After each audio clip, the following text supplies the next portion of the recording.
नमस्कार, मैं हेमंत पाठक राही। स्वागत है आपका हमारे खास कार्यक्रम शख्सियत में।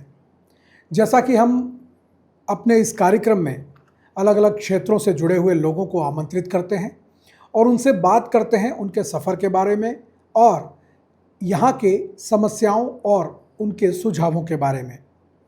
हम जैसा कि विकास की बात करते हैं, चाहे वो किसी भी क्षेत्र का विकास हो, तो उसके लिए जहाँ इंफ्रास्ट्रक्चर ज़रूरी है तो वहीं शहर के या उस ज़िले में औद्योगिक और व्यापारिक विकास होना भी ज़रूरी है, ताकि ज़्यादा से ज़्यादा लोगों को रोज़गार मिल सके। और इंफ्रास्ट्रक्चर मजबूत होगा तो व्यापारिक और औद्योगिक गतिविधियां भी शुरू होंगी। लेकिन बांसवाड़ा ज़िला एक ऐसा क्षेत्र है जो पहाड़ी क्षेत्र होने के साथ ही ये जनजाति बहुल क्षेत्र है। ऐसे में यहाँ पे बेरोजगारी भी बहुत है। इसके बावजूद क्यों व्यापारिक क्षेत्र में या औद्योगिक क्षेत्र में यहाँ विकास नहीं हो पा रहा है, इसको लेकर आज हम चर्चा करेंगे हमारे खास मेहमान के साथ। तो आइए चलते हैं, मिलते हैं हमारे खास मेहमान से और बात करेंगे उनसे बांसवाड़ा के औद्योगिक और व्यापारिक विकास के बारे में। तो जैसा कि हमने आपको बताया, आज हमारे स्टूडियो में हमारे खास मेहमान हैं अजीत कौशिक जी, जो Banswara chamber of commerce and industries के सचिव हैं और अपने खुद के भी व्यापार से आप जुड़े हुए हैं। आपका इलेक्ट्रॉनिक कांटे का बिजनेस है जो पूरे राज्य में चलता है। इसके अलावा आप सामाजिक क्षेत्र से भी जुड़े हुए हैं और विभिन्न क्षेत्रों में अपनी भागीदारी निभाते हैं। तो अजीत जी, बहुत बहुत स्वागत है आपका हमारे स्टूडियो में। धन्यवाद साहब, आपका भी बहुत बहुत जी धन्यवाद। तो हम लोग आज इस चर्चा के लिए, इस बात के लिए यहाँ एकत्रित हुए हैं कि जो बांसवाड़ा क्षेत्र में औद्योगिक विकास की जब हम बात करते हैं या हम व्यापारिक विकास की बात करते हैं, तो बांसवाड़ा को आप किस दृष्टि से देखते हैं कि यहाँ पे क्या संभावनाएं हैं या नहीं हैं?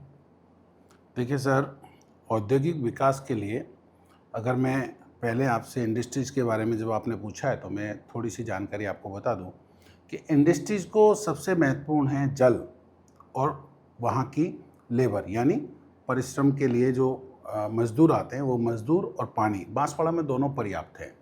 लेकिन क्या है कि यहाँ कहीं ना कहीं जो गवर्नमेंट की पॉलिसी है वो पॉलिसी राजस्थान की, विशेषकर राजस्थान की जो पॉलिसी बनाई गई है उस पर मुझे भी समझ में नहीं आ रहा कि हमारे जो सीएम साहब हैं वो क्यों नहीं काम कर रहे, क्योंकि ये आज की बात नहीं है। पॉलिसी डिसाइड हो नहीं पा रही है, उस पॉलिसी को परिवर्तन नहीं किया जा रहा है, उसके कारण बांसवाड़ा को बहुत सारे नुकसान हो रहे हैं। बांसवाड़ा का जो वातावरण है, बांसवाड़ा का जो यहाँ का क्षेत्रफल, जिस हिसाब से यहाँ पे डेवलपमेंट के लिए, इंडस्ट्रीज लगाने के लिए सब कुछ पर्याप्त है। इवन आपको लेबर मिल जाएगी, यहाँ जलवायु मिल जाएगा, पानी मिल जाएगा और कहीं ना कहीं इंफ्रास्ट्रक्चर भी करीब करीब है। लेकिन क्या है, गवर्नमेंट को सबसे महत्वपूर्ण आज की डेट में हो गया है पॉलिसी डिसाइड करना। तो मेरे ख्याल से पॉलिसी पे कुछ भजन लाल जी को, हमारे जो राजस्थान के सीएम साहब हैं, उनको थोड़ा परिवर्तन करना चाहिए। तो जो आप पॉलिसी की बात कर रहे हैं, तो ऐसा क्या किया जाए जिससे कि बांसवाड़ा में उद्योग धंधों का विकास हो सके? और जहां आपने इंफ्रास्ट्रक्चर की बात की, तो हम चलो ये तो मान लें कि सड़कें जो हैं वो थोड़ी ठीक हैं, लेकिन वो भी बारिश के समय में बिल्कुल ख़राब हो जाती हैं। दूसरा, ट्रांसपोर्टेशन का कोई और रास्ता यहाँ है नहीं है। ना हवाई मार्ग है, ना रेल मार्ग है। तो ऐसे में कैसे उद्योग धंधे यहाँ पे चल पाएंगे या स्थापित हो पाएंगे? क्योंकि बरसों पहले जो हो गए वो हो गए, उसके बाद में कैसे स्थितियाँ बदल सकती है? पॉलिसी में ऐसा क्या बदलाव किया जाए? देखिए सर, सबसे पहले आप किसी भी आज मान लो छोटी सी हम कहीं दुकान डालते हैं तो सबसे पहले हमारी ज़रूरत होती है सोप होना, है ना। उसके बाद बाकी की चीज़ें होंगी। जो राजस्थान गवर्नमेंट की पॉलिसी ज़मीन को लेके है, यानी लीज ट्रांसफ़र करना और लीज देना, और इंडस्ट्रीज़ के लिए जो ज़मीन चाहिए उस ज़मीन का आवंटन होना बहुत मुश्किल हो गया है।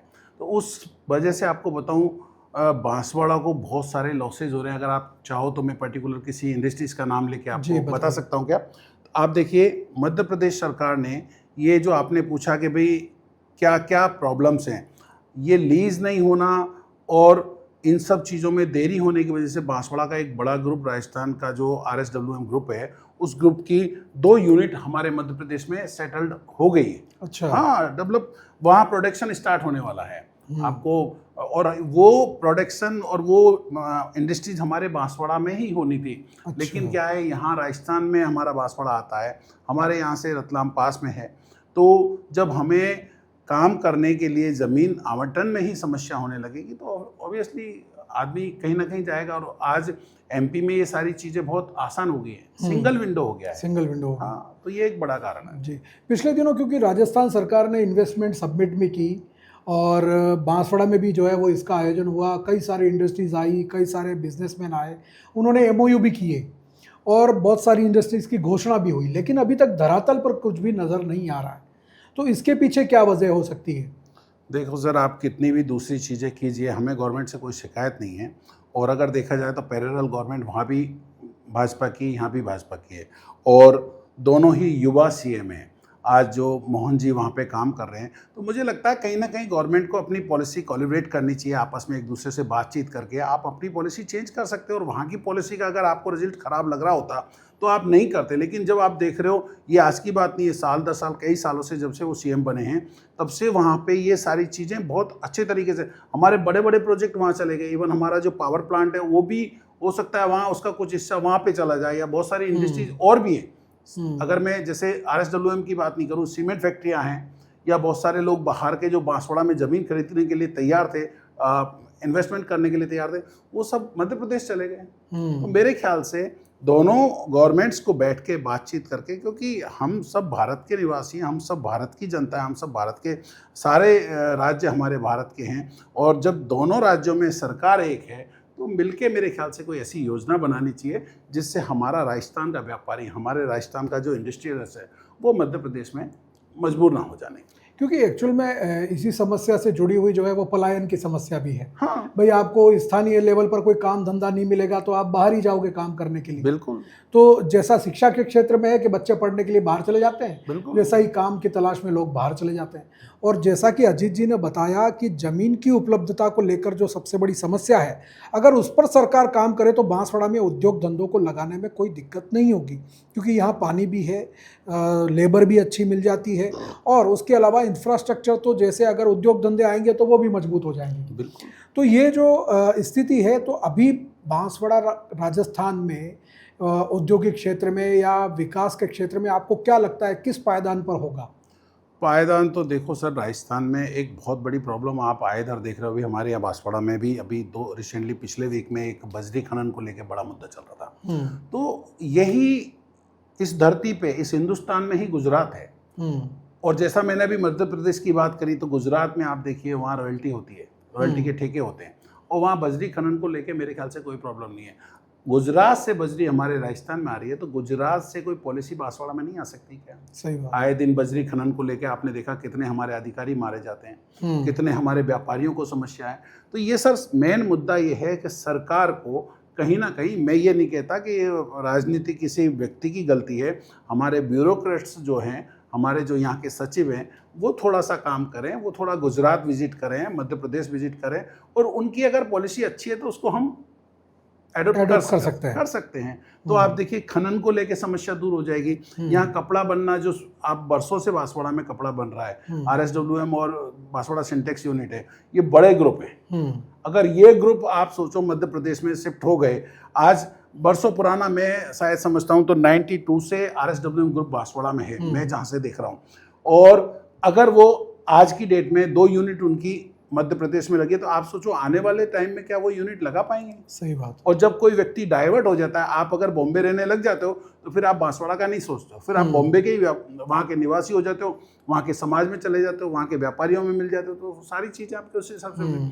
तो मेरे ख्याल से तो राजस्थान गवर्नमेंट को, जो हमारे यहाँ के अधिकारी हैं, ब्यूरोक्रेट्स हैं, हमारे यहाँ के जो राजनीतिक जो नेता हैं, आप CM समझ लो, या होम मिनिस्टर समझ लो, या फाइनेंस मिनिस्टर समझ लो, जिसकी भी भागीदारी होके, और अगर ये हमारे यहाँ का पॉलिसी अगर ठीक हो जाए तो बहुत सारे परिवर्तन हो जाएंगे।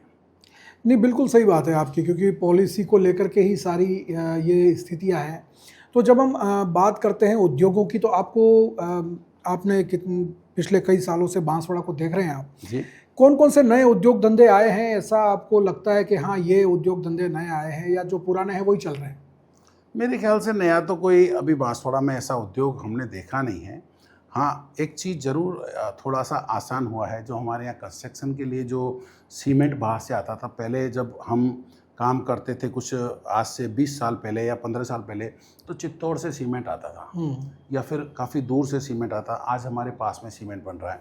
कुछ टाइल्स से मोरबी से आती थी, तो मेरे ख्याल से बांसवाड़ा में कुछ टाइल्स भी बन रहे हैं और बांसवाड़ा के कुछ लोगों ने अपने मोरबी के अंदर प्लांट्स लगाए हैं, तो वो एक बड़ा स्टॉक बांसवाड़ा में रखते हैं। तो कुछ चीज़ों का यहाँ पे प्रोडक्शन होना शुरू हुआ है।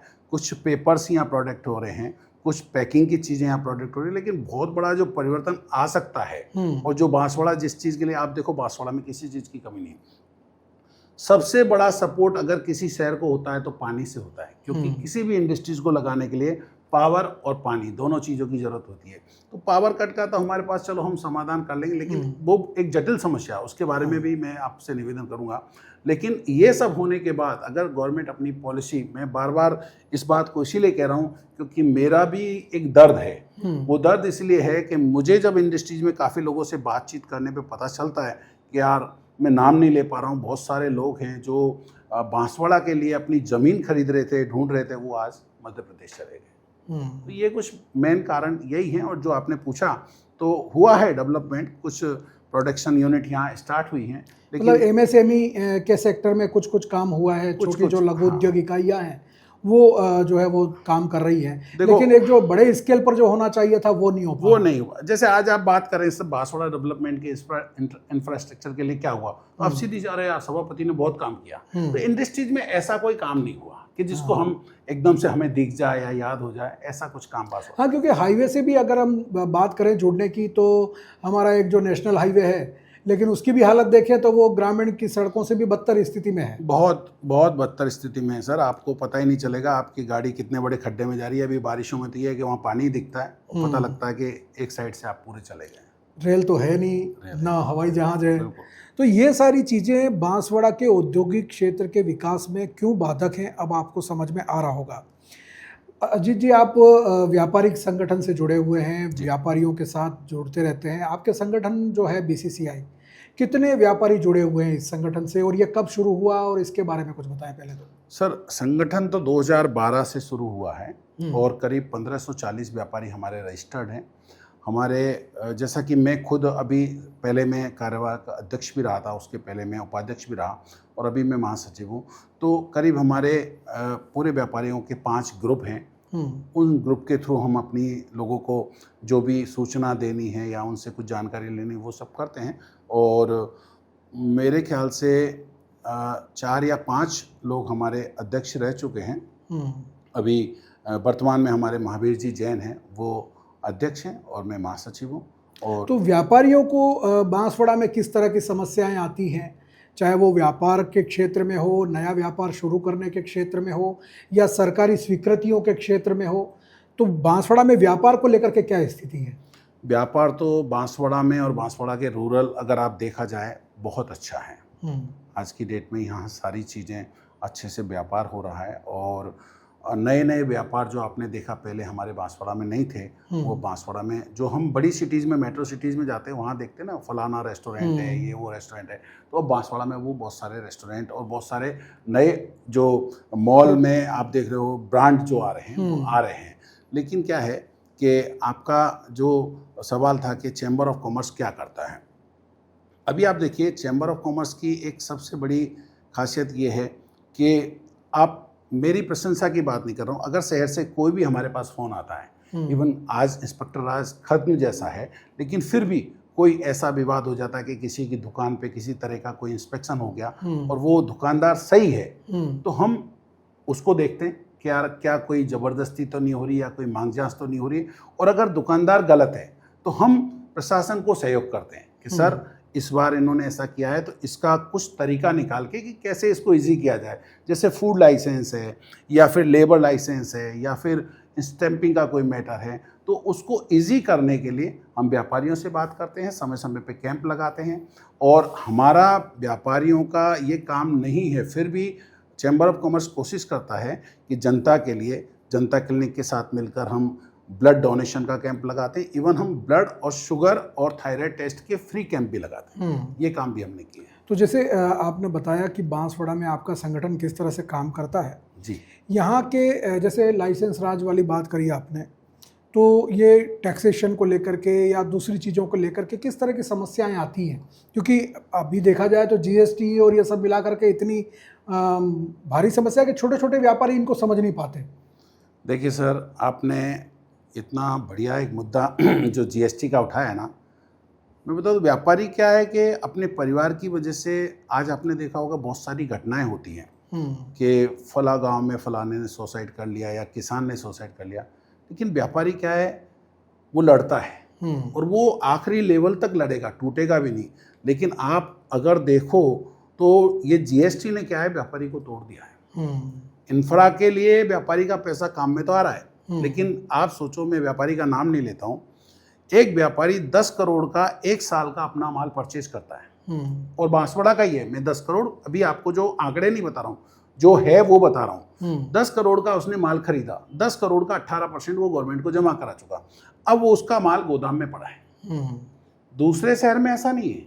दूसरे शहर में ऐसा है कि आप 10 करोड़ का माल खरीद लो और जब बेचोगे तब जीएसटी भरना है, लेकिन हमें खरीदते वक्त ही 18% पहले जमा करा देना पड़ रहा है और उसका जो पैसा हमने जमा कराया उसका हम इंटरेस्ट भर रहे हैं। तो आप सोचो, व्यापारी तो मर गया है।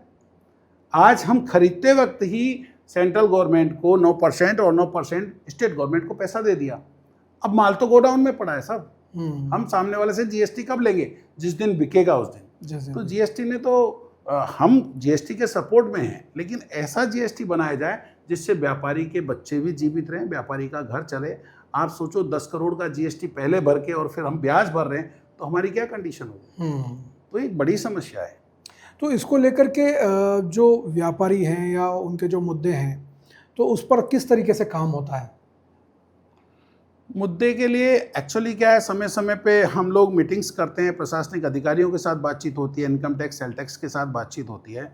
लेकिन हमारे देश में क्या लचीलापन बहुत है। कोई एक्शन अगर हो और हमारा पक्ष सुना जाए और उस पर कुछ समाधान हो, क्योंकि काफ़ी टाइम से आज हमारे बीच हमारे संरक्षक आदेश्वर भाई नहीं हैं, लेकिन जिस दिन जीएसटी लगा था उस दिन से उन्होंने ये कहा था कि डीजल और पेट्रोल को भी जीएसटी में क्यों नहीं इंक्लूड किया जा रहा है। आज वो एक बड़ी समस्या बना के हमारे कॉन्ट्रैक्टर भाई जो हैं, जो कंस्ट्रक्शन करते हैं, उनके पास 200 डंपर है, वो अपना डंपर में डीजल डलवा रहे हैं। आप सोचो, दिन का 1500 लीटर डीजल आता है, लेकिन वो जीएसटी इनपुट उनको नहीं मिलता है। तो जब गवर्नमेंट हर जगह जीएसटी ले रही है और इनपुट दे रही है, तो डीजल और पेट्रोल में क्यों नहीं? तो कोई बात बस वही है, प्रावधान तो बहुत है लेकिन समाधान कुछ नहीं, और उसके बारे में कोई सोच नहीं रहा है। तो मेरे ख्याल से थोड़ा बहुत हमें, जैसे अभी मोदी जी आए, उन्होंने जीएसटी लागू की तो अच्छा है, लेकिन जीएसटी में समय समय पे कुछ सुधार हो तो हम व्यापारियों के लिए एक अच्छा प्रयोग हो सकता है। बिल्कुल हो सकता है। तो जैसे कि हम बात कर रहे हैं व्यापारियों की समस्याओं को लेकर के या व्यापार की बात कर रहे हैं, तो बांसवाड़ा शहर में जब व्यापार करने की स्थिति होती है तो नगर परिषद से कितना सहयोग मिल पाता है, या अभी जब नगर पालिका बोर्ड नहीं है तो किस तरह की दिक्कतों का सामना करना पड़ रहा है?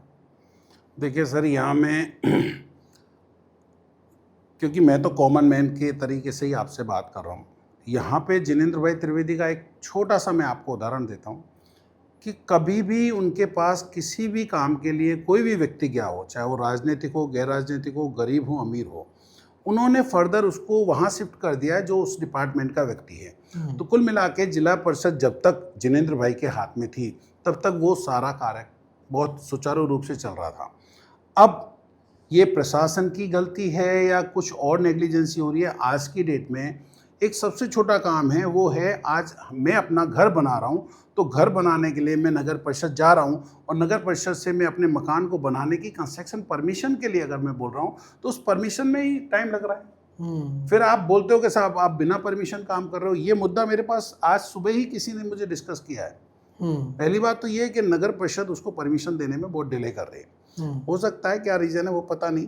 दूसरा क्या है, जो मोटिवेशन खुलते जो जमीन का स्थानांतरण होता है और जो बड़ी बड़ी कॉलोनीज के डेवलपमेंट्स के लिए जो लोग काम कर रहे हैं उस पर भी बहुत डिले चल रहा है, और उसकी फीसें भी खूब बढ़ाने के बावजूद भी वो काम, चलो ठीक है भाई, आपको लग रहा है कि पैसा ज़्यादा लग रहा है, तो पैसा देने के बावजूद भी वो काम समय पर नहीं हो रहा है। तो कुल मिला के जब से नगर परिषद भंग हुई है तब से ये सारी प्रॉब्लम्स फेस करनी पड़ रही है बांसवाड़ा की जनता को। मतलब जैसे कॉलोनाइजर और डेवलपर्स जो हैं, जो या बड़ी बड़ी बिल्डिंगें या कॉलोनी बना रहे हैं, तो उसको लेकर के क्या समस्या आती है ज़्यादातर?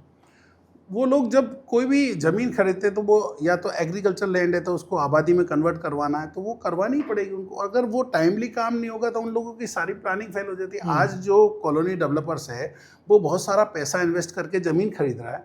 अब वो एग्रीकल्चर लैंड भी अगर उसने खरीदी है या उसने कहीं जो जैसा नियम अनुसार उसको करना है तो उसका बेचारे का पैसा लग रहा है साहब, वो भी तो हमारे जैसा व्यापारी है। बिल्कुल। वो अगर 10 अरब का इन्वेस्टमेंट कर रहा है तो उस तरीके का वो पैसा खर्च भी कर रहा है, वो ब्याज भी भर रहा है और उसको टाइमली अगर आप नहीं स्वीकृति दे रहे हो तो उसका काम रुक रहा है, उसका पैसा पड़ा हुआ है बेचारे का। तो इन चीज़ों की मेन प्रॉब्लम जो डेवलपर्स हैं, जो प्रॉपर्टी में इन्वेस्टमेंट करते हैं, जो कॉलोनी बनाते हैं, उन लोगों को भी ये फेस करना पड़ रहा है। अब वो भी अपनी कॉलोनी बनाएंगे तो वो कंस्ट्रक्शन की परमिशन नगर परिषद से लेंगे, वहाँ भी नगर परिषद नहीं दे रही है परमिशन। तो जैसे ये बातें हुई, हम उद्योग की जो बात कर रहे थे, तो उद्योग की बात करें तो बांसवाड़ा में 2 औद्योगिक क्षेत्र शहर के अंदर हैं जी। एक ठिकरिया में है और एक इधर पीपलवा में है जी। तो वहाँ की सुविधाओं को लेकर के और क्या स्थिति है, वहाँ पे क्या सुविधाएं मिल पा रही है? औद्योगिक विभाग जो है वो क्या, रिको जो है वो बराबर मदद करता है, क्या स्थिति है? देखिए सर, अगर कहते हैं ना देश का जो पहले हमारे यहाँ जो राजाओं की प्रथा थी तो राजा रात को निकलता था, देखता था कि मेरी प्रजा सुखी है या नहीं है। अब किसी भी इंडस्ट्रीज में आप रात को जाओ तो आपको वहाँ लाइट ही नहीं मिलेगी, पहली बार। दूसरी बार वहाँ का रोड जो है वो आपको, रोड तो कैसे होने चाहिए इंडस्ट्रीज के कि बड़े बड़े ट्रक आते हैं, चौड़े रोड होने चाहिए। बांसवाड़ा में तो रोड की स्थिति ऐसी है कि वो ट्रक निकलेगा कैसे। दूसरी बात क्या है कि स्ट्रीट पोल लगा हुआ है लेकिन स्ट्रीट पोल पे लाइट है लेकिन लाइट जलती नहीं है। तो जब इंडस्ट्रीज पैसा ले रही है, इंडस्ट्रीज से आप पैसा ले रहे हो, जो भी रिको है या जो भी उनके, तो आप थोड़ा वहाँ खर्च भी कीजिए ना। आज आपने नालियाँ बना दी, नालियाँ गिट्टी से भरी पड़ी हैं, बाहर तक भरी पड़ी है। मैं तो इंडस्ट्रीज में जाता ही रहता हूँ, मैंने देखा है ना तो स्ट्रीट लाइट चालू है ना वहाँ की नालियों के रख रखाव है। एक बड़ा बांसवाड़ा के अंदर काम हुआ है, आपको पता हो तो, सीवरेज का। बताते 5,000 करोड़ का टेंडर था, कितना था मुझे तो पता नहीं, आंकड़ा पूरा, लेकिन हाँ काम बड़ा था, इंडिया लेवल पे हुआ होगा, राजस्थान लेवल। आज बांसवाड़ा की जितनी सीवरेज है आप देखो 30% सीवरेज तो बंद पड़ी है और बाकी की 30% जर्जर हो गई है। बंगार वाले ढक्कन निकाल के ले गए, आए दिन बच्चे उनमें गिर जाते हैं, आए दिन जानवर उनमें गिर जाते हैं, हमारी गौ माता वहाँ गिर जाती है। तो उस पर ध्यान देना चाहिए। और इंडस्ट्रीज़ के अंदर तो बहुत ख़राब कंडीशन है सर। अभी कुछ 8 दिन पहले मुझे एक व्यापारी मिले थे, उन्होंने बताया कि जहाँ पे 240 वोल्ट आना चाहिए वहाँ 440 वोल्ट आने के हिसाब से उनके करीब 80-90 हज़ार रुपये का खर्चा उनको आ गया। मतलब वोल्टेज का भी प्रॉब्लम और बिजली भी नहीं मिल पा रही। बिजली का तो देखो सर, आज ही मैंने 2 बड़ी इंडस्ट्रीज हमारे बांसवाड़ा में है, राजस्थान की जो RSWM है और बांसवाड़ा सिंटेक्स है। दोनों में ये एक बड़ा मुद्दा है कि साहब हमारे यहाँ पावर कट से बहुत समस्या है, पावर ट्रिपिंग और पावर कट। अब सबको ये पता है कि उन्होंने अपने पावर हाउसेज लगा रखे हैं, वो प्रोडक्शन करते हैं, लेकिन आप देखो प्रोडक्शन का करीब यहाँ से 100 किलोमीटर दूर से कोयला आता है, बराबर वो आ नहीं पा रहा क्योंकि ट्रांसपोर्ट की सुविधाएं सही नहीं है, रोड अच्छी नहीं है और पावर कट को कोई देख नहीं रहा है। तो मेरे ख्याल से बांसवाड़ा को एक बड़ा कोई, या तो राजनीति में कोई ऐसा बड़ा नेता मिले जो तन मन धन से यहाँ काम करे या सरकार से बातचीत करे, तो काफ़ी सारी प्रॉब्लम्स हैं।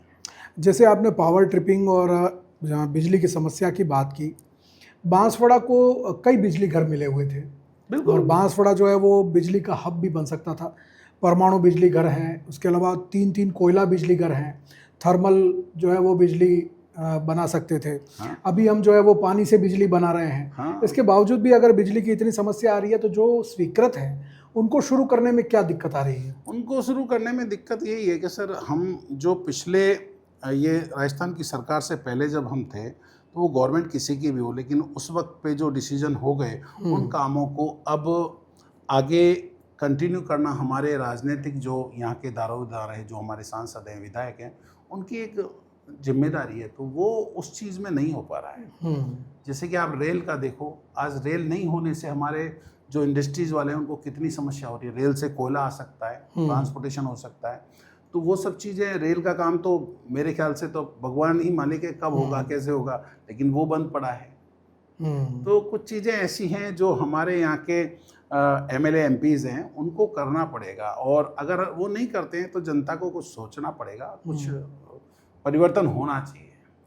तो जैसा कि आपने सुना, हम आज बात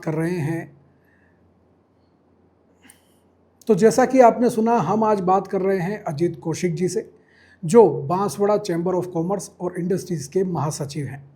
और कौशिक जी ने बताया कि बांसवाड़ा में किस तरह से औद्योगिक विकास की अपूर्व संभावनाएं हैं, विपुल संभावनाएं हैं, लेकिन इसके बावजूद सरकार की पॉलिसी, इंफ्रास्ट्रक्चर और अन्य सुविधाओं में कुछ कमी के कारण यहाँ पे औद्योगिक क्षेत्र का विकास नहीं हो पा रहा है।